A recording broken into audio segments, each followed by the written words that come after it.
सपनों की रानी कब आएगी तू,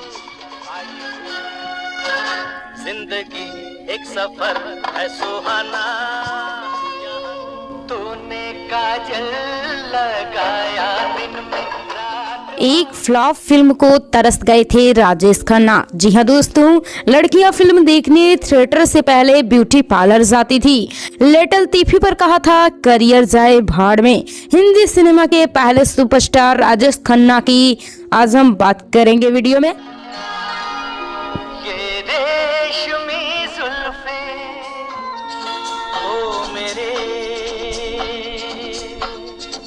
दिल के चैन। 1969 से 1975 के बीच उनका ऐसा बोलबाला था कि उनकी हर फिल्म सुपरहिट होती थी। उनका स्टारडम इस लेवल पर था कि उस दौर में पैदा हुए ज्यादातर लड़कों के नाम भी राजेश रखे गए थे। लड़कियां उनकी फिल्म थिएटर में देखने से पहले सजने संवरने के लिए ब्यूटी पार्लर जाती थी। 1970 के दशक में इनके बंगले पर लड़कियों के इतने खत आते थे कि उन्हें पढ़ने के लिए अलग से एक शख्स रखना पड़ा। इसमें कई खत खून से लिखे होते थे। 3 साल में राजेश खन्ना ने लगातार 15 फिल्में हिट दी, जो कि एक रिकॉर्ड था। इसके बाद राजेश खन्ना से स्टारडम संभाले नहीं संभला तो वो ये तक सोचने लगे कि उनकी कुछ फिल्में फ्लॉप भी हो जाएं। वो 14 बार फिल्म फेयर अवार्ड के लिए नॉमिनेट हुए और 3 बार यह अवार्ड उन्होंने अपने नाम भी किया। वैसे काका के नाम से मशहूर राजेश खन्ना की जिंदगी में ऐसा दौर भी आया जब उनका स्टारडम खत्म होने की कगार पर था और उनकी फिल्में भी पिटने लगी थी। कहा जाता है कि उन पर स्टारडम का जुनून सवार हो गया था और वो किसी को भी कुछ नहीं समझते थे। सेट पर भी बहुत लेट आते थे। एक बार जब उन्हें इसके लिए टोका गया तो उन्होंने कह दिया करियर की ऐसी की तैसी। राजेश खन्ना की लाइफ के उतार चढ़ाव से जुड़े ऐसे ही और दिलचस्प किस्सों पर नजर डालते हैं। 29 दिसंबर 1942 को अमृतसर में लाला हीरानंद खन्ना और चंद्र रानी के घर राजेश खन्ना का जन्म हुआ था। पिता स्कूल टीचर थे। इनका असली नाम जतिन था। राजेश नाम तो उन्होंने अपने अंकल के कहने पर रखा था। 1947 में जब देश में विभाजन का दौर आया तो उनका पूरा परिवार अमृतसर में आकर बस गया। घर की माली हालत खराब थी क्योंकि विभाजन के चलते पिता नौकरी से हाथ धो बैठे थे। परिवार को पालना उनके लिए मुश्किल हो रहा था। ऐसे में उन्होंने बेटे राजेश को अपने एक रिश्तेदार को सौंप दिया जो मुंबई में रहते थे। यहाँ आकर बचपन से ही राजेश खन्ना एक्टर बनने का सपना देखने लगे। 10 साल की उम्र में उन्होंने थिएटर ज्वाइन कर लिया था। स्कूल कॉलेज में भी उन्होंने होने वाले हर एक फंक्शंस में बढ़ चढ़कर हिस्सा लिया, जिसके लिए उन्हें कई बार अवार्ड और ट्रॉफियां भी मिली। टैलेंट हंट से खुले हिंदी फिल्मी के दरवाजे। एक्टर बनने की चाह ही 1965 में राजेश खन्ना को एक टैलेंट हंट तक खींच लाई।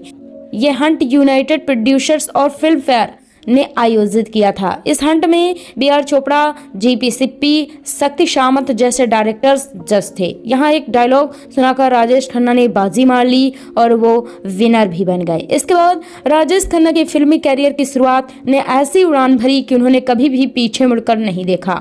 G.P. सिप्पी ने अपनी फिल्म राज के लिए शाइन कर ली, में उनको डबल रोल मिला। इसके बाद चेतन आनंद ने उन्हें आखिरी खत के लिए शाइन कर लिया। यह फिल्म पहले रिलीज हुई लेकिन फ्लॉप रही। फिल्म राज 65 लाख में बनी थी और इसने 1 करोड़ रुपए का कलेक्शन भी किया। लिटिल तीफी पर बोले एक्टिंग की ऐसी की तैसी। मीडिया रिपोर्ट्स के मुताबिक राजेश खन्ना शुरुआत से ही लिटिल तीफ थे, यानी वो बहुत लेट सेट पर पहुंचा करते थे और सेट पर लेट आने का सिलसिला उन्होंने फिल्म राज से ही शुरू कर दिया। जब फिल्म की शूटिंग शुरू हुई तो राजेश खन्ना को सुबह 8 बजे सेट पर बुलाया गया, लेकिन वो 11 बजे पहुंचे। लोग ये देखकर हैरान रह गए कि नए होकर भी वो सेट पर पहले की दिन ही लेट कैसे पहुंच सकते हैं। क्रू के लिए कुछ सीनियर मेंबर्स ने उन्हें डांट भी लगाई, लेकिन इससे राजेश खन्ना पर कोई असर नहीं पड़ा। उल्टा उन्होंने सबसे कह दिया, देखिए करियर जाए भाड़ में और एक्टिंग की ऐसी की तैसी। मैं किसी भी चीज के लिए अपनी लाइफ स्टाइल नहीं बदलूंगा। उनकी ये बात सुनकर सेट पर सन्नाटा छा गया। आराधना 100 हफ्तों तक थिएटर में चलने वाली पहली फिल्म थी। 1969 ही वो साल था जिसने राजेश खन्ना को अपार सफलता दी और उन्हें सुपरस्टार बना दिया। इस साल उनकी शर्मिला टैगोर के साथ फिल्म आराधना रिलीज हुई। फिल्म में वो शर्मिला के पति के रोल में थे जिसकी मौत हो चुकी थी। बाद में राजेश खन्ना को ही उनके बेटे के रोल में दिखाया गया। फिल्म में भले ही सेंट्रल कैरेक्टर शर्मिला का था, लेकिन डबल रोल में राजेश खन्ना ने अपनी छाप छोड़ने में कामयाब रहे। राजेश खन्ना ने एक इंटरव्यू में कहा था, जब फिल्म रिलीज हुई तो इसके शो शुरू होने से पहले मैं सबसे नमस्ते और हाय कर रहा था, लेकिन कोई मुझे जवाब तक नहीं दे रहा था। इससे निराश होकर मैं होटल के कमरे में चला गया, मगर फिल्म खत्म होने के बाद लोग मुझे ढूंढते हुए मेरे पास आए और कहा कि चलिए आपके बारे में पूछा जा रहा है। आराधना के बाद राजेश खन्ना ने हिट फिल्मों की झड़ी लगा दी। लगातार 14 हिट फिल्में हुई जो रिकॉर्ड आज तक नहीं टूट पाया। लोग एक फिल्म देखकर उनकी दूसरी फिल्म देखने के लिए थिएटर में घुस जाते थे। सारे बड़े थिएटरों में 5-6 फिल्में तो सिर्फ राजेश खन्ना की ही चला करती थी। खुद चाहते थे कि फ्लॉप हो जाएं फिल्में। एक समय राजेश खन्ना अपने स्टारडम से इतना परेशान हो गए कि वो खुद चाहने लगे कि उनकी कुछ फिल्में फ्लॉप हो जाएं ताकि वो इतना स्टारडम संभाल पाएं। फिल्म हाथी मेरे साथी भी उन्होंने इसीलिए ही शाइन की क्योंकि इसकी स्क्रिप्ट उन्हें पसंद नहीं आई थी। उन्हें लगा कि फिल्म में दम नहीं है, लेकिन इसके बावजूद ये सुपरहिट साबित हुई। राजेश खन्ना ने 3 सालों में 15 लगातार हिट फिल्में दी थी, जो ये फिल्में हैं: आराधना 1969, डोली 1969, बंधन 1969, इत्तेफाक 1969, दो रास्ते 1969, खामोशी 1969, सफर 1970, द ट्रेन 1970, सच्चा झूठा 1970, आन मिलो साजना 1970, कटी पतंग 1971, महबूब की मेहंदी 1971, छोटी बहू 1971, आनंद 1971, हाथी मेरे साथी 1971। ब्यूटी पार्लर से तैयार होकर फिल्म देखने जाती थी लड़कियां।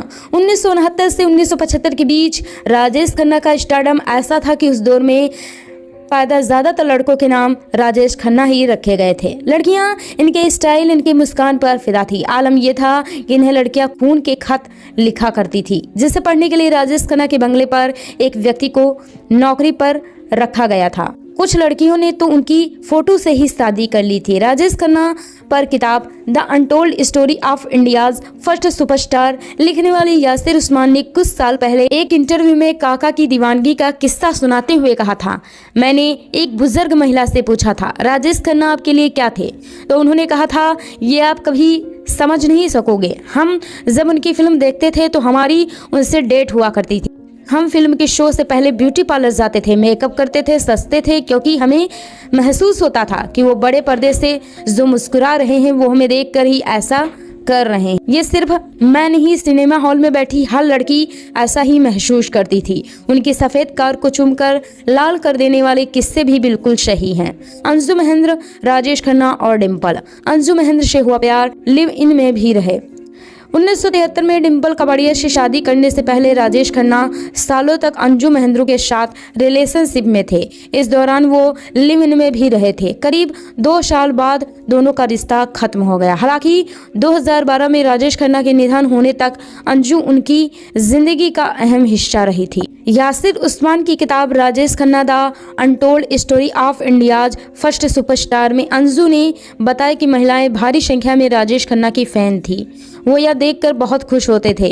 वो उनसे भी इसी तरह के रिएक्शन की उम्मीद करते थे। किताब में 1973 के एक इंटरव्यू का जिक्र भी किया गया, जिसमें अंजू ने कहा था, वह राजेश खन्ना चाहते थे कि उन सभी फीमेल फैंस की तरह मैं भी उन्हें देखने के बाद वैसे ही रिएक्ट करूं, उन्हें देखकर एक्साइटेड हो जाऊं। उस वक्त फैंस उन्हें लेकर पागल थे, वो उनके पैरों पर गिरने को तैयार थे। मैं वैसे रिएक्ट नहीं कर सकी। मैंने उन्हें प्यार किया था। मेरे लिए वह जतिन या जस्टिन थे, एक आदमी जिससे मैं प्यार करती थी, किसी राजेश खन्ना या सुपरस्टार से नहीं। राजेश खन्ना के घर के बाहर उनकी एक झलक पाने के लिए फैंस की लगातार भीड़ लगा करती थी। सलीम खान ने संजीव कुमार की तारीफ कर दी, 6 महीने तक बात नहीं की। राजेश खन्ना की सलीम खान से अच्छी बॉन्डिंग थी। वो फिल्म इंडस्ट्री में उनकी बहुत इज्जत करते थे, लेकिन जब एक बार उन्होंने एक मैगजीन आर्टिकल में संजीव कुमार की तारीफ कर दी तो काका उनसे नाराज हो गए। दरअसल मैगजीन में संजीव कुमार पर एक कवर स्टोरी थी जिसमें सलीम खान से पूछा गया था कि वो बतौर एक्टर संजीव कुमार को कैसे देखते हैं। उन्होंने तारीफ करते हुए कहा कि संजीव बेहतरीन एक्टर हैं। जब यह आर्टिकल काका ने पढ़ा तो वो महबूब स्टूडियो में किसी फिल्म की शूटिंग कर रहे थे। उन्होंने उसी वक्त किसी व्यक्ति को सलीम खान को बुलाने के लिए भेजा। जब वो आए तो काका ने उनसे उस आर्टिकल को पढ़ते हुए पूछा, ये आपके विचार हैं? सलीम खान बोले हाँ। काका बोली, क्या आपको संजीव कुमार अच्छे एक्टर लगते हैं? जवाब मिला, हाँ बिल्कुल। फिर काका बोले, और मैं अच्छा एक्टर नहीं? सलीम साहब बोले, ये आर्टिकल संजीव कुमार पर था, अगर आपके बारे में होता तो मैं आपकी भी तारीफ करता। राजेश खन्ना ने इस पर कोई भी जवाब नहीं दिया, लेकिन सलीम खान के मुताबिक इस घटना के 6 महीने बाद तक राजेश खन्ना का कोई भी कॉल नहीं आया और न ही वो उनसे मिले। महमूद ने मारा था थप्पड़। 1989 में महमूद ने अपनी फिल्म जनता हवलदार के लिए राजेश खन्ना को साइन किया था। फिल्म की शूटिंग के दौरान एक बार महमूद के बेटे राजेश खन्ना से हाय हेलो करके चले गए। काका को ये बात बुरी लग गई। उन्हें लगा कि ये उनकी इंसल्ट है। इसके बाद से राजेश हमेशा सेट पर लेट पहुंचने लगे। महमूद को घंटों इंतजार करना पड़ा। एक बार इसी झल्लाहट में महमूद ने राजेश खन्ना को थप्पड़ जड़ दिया। महमूद ने कहा, हमने आपको फिल्म के लिए पूरे पैसे दिए हैं, आपको शूटिंग पूरी करनी होगी। इसके बाद से काका टाइम पर आने लगे। काका की लटलतीफी से परेशान प्रोड्यूसर्स दूसरे व्यक्ति पर निकाला था गुस्सा। प्रेम चोपड़ा ने राजेश खन्ना के साथ फिल्म हाथी मेरे साथी में काम किया था।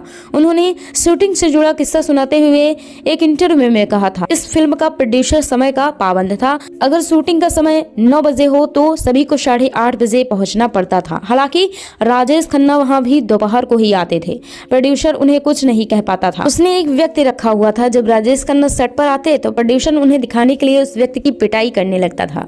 वो राजेश खन्ना को यह सब करके सांकेतिक रूप से अपना गुस्सा दिखाना चाहते थे। राजेश खन्ना को बाद में प्रोड्यूसर के इशारे समझ में आ गए और वो इसके बाद समय पर पहुंचने लगे। एक पार्टी में राजेश खन्ना, अमिताभ बच्चन, जया और डिम्पल पिक्स। 80 के दशक में राजेश खन्ना का डाउनफॉल शुरू हो गया। उनकी फिल्में लगातार पिटने लगी। इसकी सबसे बड़ी वजह थे अमिताभ बच्चन, जिनकी एंग्री मैन वाली छवि काका पर भी भारी पड़ गई। अमिताभ को पछाड़ने के लिए काका ने कुछ रिएक्शन फिल्में भी की, लेकिन दर्शकों ने उन्हें इसमें नकार दिया क्योंकि वो उन्हें रोमांटिक रोल्स में ही जमते थे। जब Amitabh hair cut Rajesh hair cut से महंगा हो गया।